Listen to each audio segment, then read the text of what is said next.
Magandang araw mga ka-BTV. Nako po mga ka-BTV, masamang balita na naman po itong nasagap natin mga ka-BTV, no?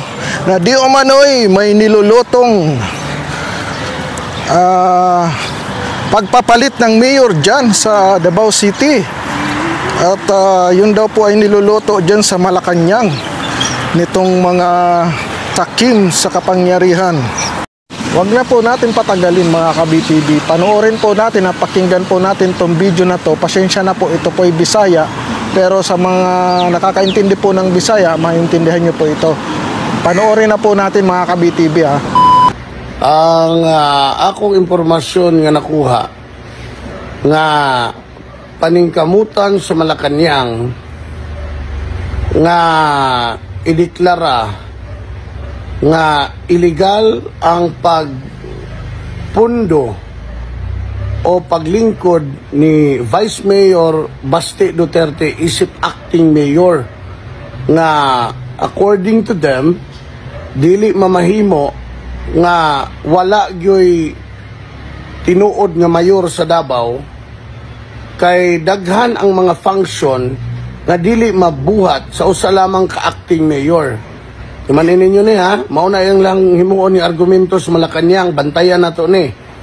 Karon, ang ilang tinuha sa Malacanang karon, which is nagamiting na sila, is ang Malacanang mismo, ang presidente, mag-appoint og mayor sa Davao. Ngawa na to, butuhi. Sila mo'y magbuot og kinsay mulingkod nga mayor sa Davao, og si Vice Mayor Baste Duterte will remain as Vice Mayor.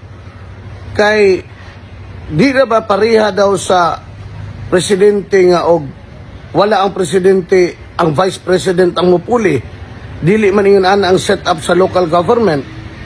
According to them, according to the source, nga gipaabot nganong karon lang, nganong wa ni nila buhata niadtong unang bulan pa lamang, ikaduhang bulan pa lamang, naibaw-an na to nga naa sila'y gipaabot nga tao nga ilang iluklok diha sa City Hall og kinahanglan og 1 year, maghulat sa og 1 year kay kining taong ilang ibutang sa City Hall nidagan niadtong last election diri sa Davao. So kung nidagan ni last election sa Davao, kinsa ka ni ilang ibutang nga mayor sa Davao nga ituboy sa Malacanang nga maunay mag-lead sa Davao. Musugot ba mo ana mga taga Davao nga ang mahimong mayor sa syudad dili nato giboto? Ang ilang rason kay di na daw wa na day kapasidad si PRRD nga mulingkod isip mayor kay tuwa naman siya sa dahig. Og dili daw pwede ang vice mayor nga maghimong acting mayor hangtod sa 2028. Unang kinahanglan yun daw, according sa Malacanang, nga naay ilang ibutang nga mayor sa Davao. Nga wa na to butuhi. Kinsa ka ni. Ingnan mo, gipaabot nila ang 1 year para ma-lift ang 1 year ban sa mga nagdagan last election. Kinsa na inidagan last election nga gusto nilang iluklok karon isip mayor sa Davao. Bantayan tani mga taga Davao, I'm breaking to you this news for us to be vigilant because walay dili kayang himuon ang Malacanang. You know them. According to them, they can bend the law.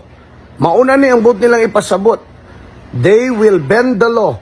Whatever law is it, they are the law. Og dako kayo ang tsansa nga himuon yun nila. Moabot yun ang time og dili ta vigilant og di ta mulihok ani og di na to nipugngan nga naay mulingkod nga mayor sa Davao nga wa na to butuhi, wa taganahi, di na to gusto, pero ang Malacanang ang magbuot og kinsa ilang gustong palingkurong mayor sa Davao. Musugot bata ani kanang akong pangutana diha. Di ba nato ni pugnan, di ba ta magbantay ani, di ba ta maniguro nga ang kabubuton sa taga Davao ang matuman ug dili ang kabubuton sa Malacanang. Magbantay ta ini, karong adlaw lang yun ni na development, gi-break ko lang ni aron mag-igmat tang tanan. Kay basig sunod semana magmata na lang tag morning naanay bag-ong mayor ang Davao nga di na to magustuhan. So ayun na nga po mga ka-BTV, no, napanood at narinig na po natin yung kwento nung taga Davao na isa rin po tong radio announcer, radio reporter, TV host din po to mga ka-BTV, no. Talagang grabe po ang ginagawa ng Malacanang mga ka-BTV. Grabe na po ang kasakiman nito sa kapangyarihan.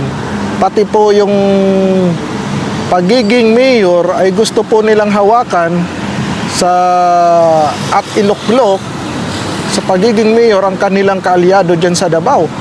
Naku po mga ka-BTV, pagka ganyan na po, ito po talaga masasabi natin na silent martial law na po yan dahil halos lahat po gusto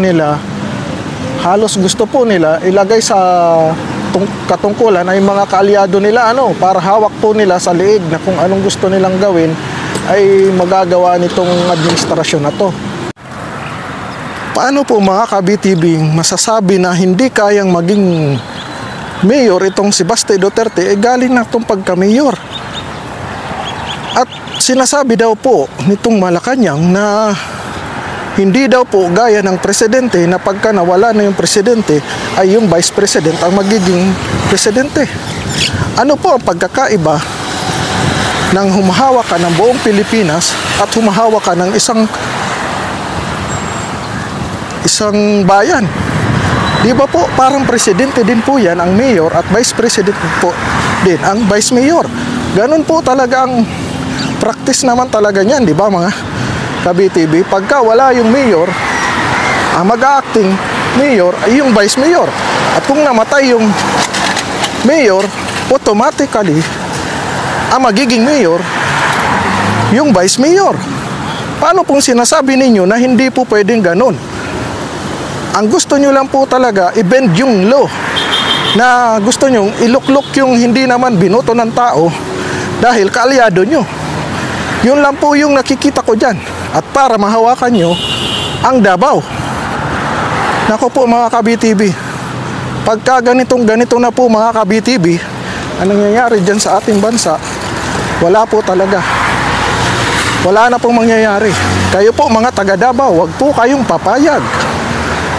Wag po kayong papayag na ganyan ang mangyayari at gawin sa inyong city na hindi nyo naman binotong mayor pero papaupo yung mayor. Naku po, grabe na po mga ka-BTV, no? Hanggang dito na lang po mga ka-BTV ang ating reaction video about po dito sa balitang ito. At always remember po, God is good all the time. God bless us all. BTV React is now signing off. Bye-bye.